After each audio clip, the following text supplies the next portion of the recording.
Sorry, one of my dogs was going nuts. All right. So, oh, and do you remember, she added, a conversation we had once about driving a car? Why, not exactly. You said a bad driver was only safe until she met another bad driver. Well, I met another bad driver, didn't I? I mean, it was careless of me to make such a wrong guess.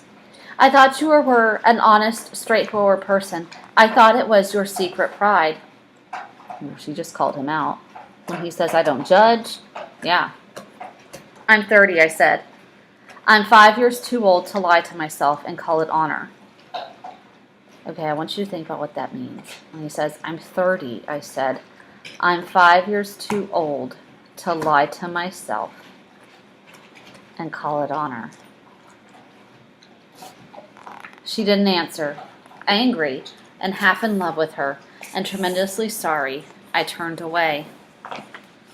One afternoon, in late October, I saw Tom Buchanan. He was walking ahead of me along Fifth Avenue in his alert, aggressive way, his hands out a little from his body, as if to fight off interference, his eyes moving sharply here and there, adapting itself to his restless eyes. Just as I slowed up to avoid overtaking him, he stopped and began frowning in the window of a jewelry store. Suddenly he saw me and walked back, holding out his hand. What's the matter, Nick? Do you object to shaking hands with me? Okay, so obviously Nick does not want to shake his hand. Yes, you know what? I think I do. You're crazy, Nick, he said quickly. Crazy as hell. I don't know what's the matter with you. Tom, I inquired. What did you say to Wilson that afternoon? He stared at me without a word, and I knew I had guessed right about those missing hours.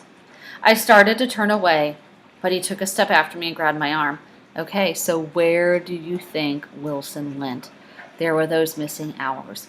Wilson went to Tom's house. I told him the truth, he said. He came to the door while we were getting ready to leave, and when I sent down word that we weren't in, he tried to force his way upstairs. He was crazy enough to kill me if I hadn't told him who owned the car. His hand was on a revolver in his pocket every minute he was in the house. He broke up defiantly. What if I did tell him? That fellow had it coming to him. He threw dust into your eyes just like he did in Daisy's, but he was a tough one. He ran over Myrtle like you'd run over a dog and never even stopped his car. Well, we know that's not the truth. There was nothing I could say except the one unutterable fact that it wasn't true. And if you think I didn't have my share of suffering, look here. When I went up to give up that flat and saw that damn box of dog biscuits sitting there on the sideboard, I sat down and cried like a baby. By God, it was awful. I couldn't forgive him or like him, but I saw that what he had done was to him entirely justified. It was all the very careless and confused. They were careless people. Okay? So Nick's like, I couldn't forgive him. I mean, Tom, it's such a double standard. You know, Tom goes and cries and boo-hoos when he has to give up the apartment he shared with Myrtle. Yet he fed Wilson the wrong information. He fed Wilson the wrong information because his wife was having an affair with Gatsby. Like, what a double standard. They were careless people, Tom and Daisy.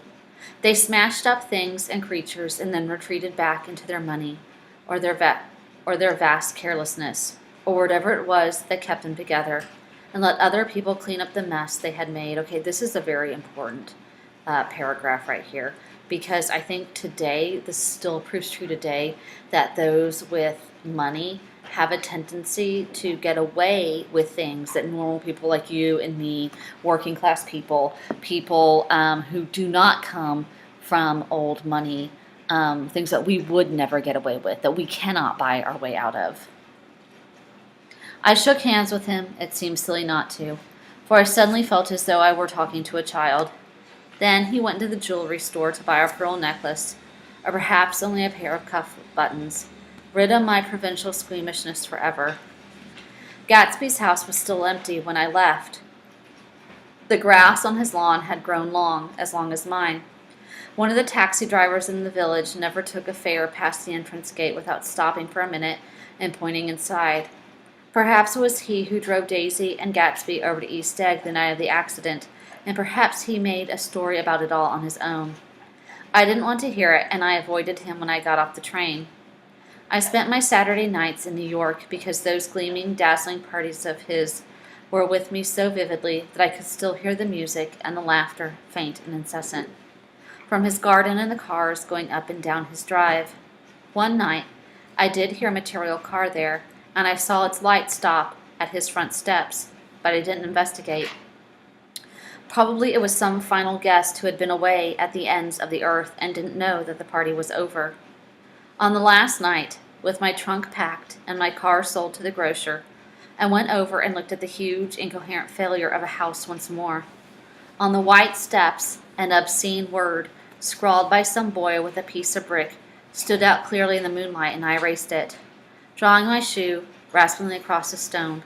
Then I wandered down to the beach and sprawled out on the sand. Most of the big shore places were closed now, and there were hardly any lights except the shadowy moving glow of a ferry boat across the sound. And as the moon rose higher, the inessential houses began to melt away gradually. I became aware of the old island where that flowered once for Dutch sailors' eyes, a fresh green breast of the New World.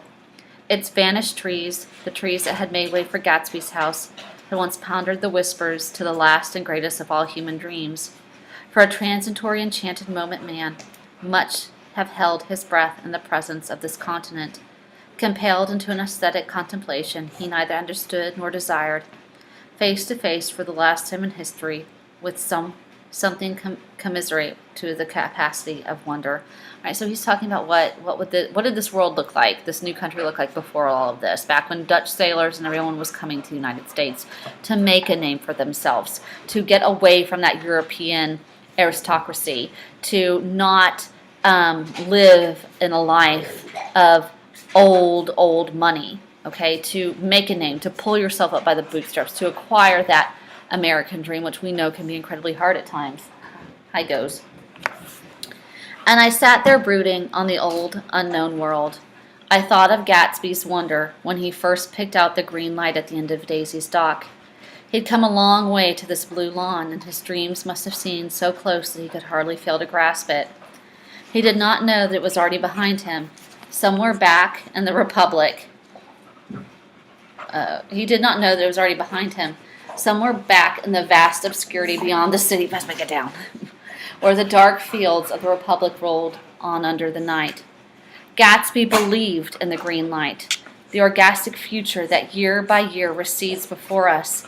It eludes us then, but it's no matter. Tomorrow we will run faster, stretch out our arms farther, and then one fine morning, so we can beat on, boats against the current, borne back ceaselessly into the past. Okay, baby girl, I need you to get down for 1 minute. Say hi. Come here, Piggy. You want to say hi to everybody?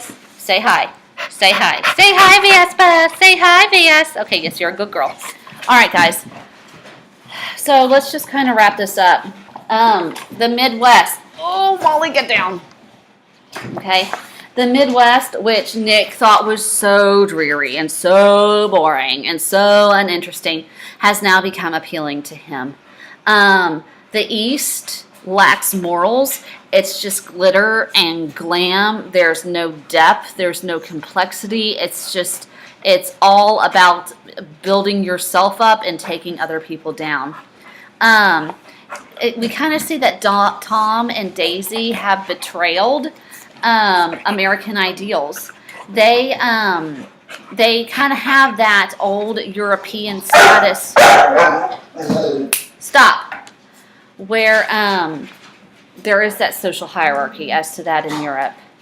Gatsby's dream ends in failure because his methods were criminal. They were not legal.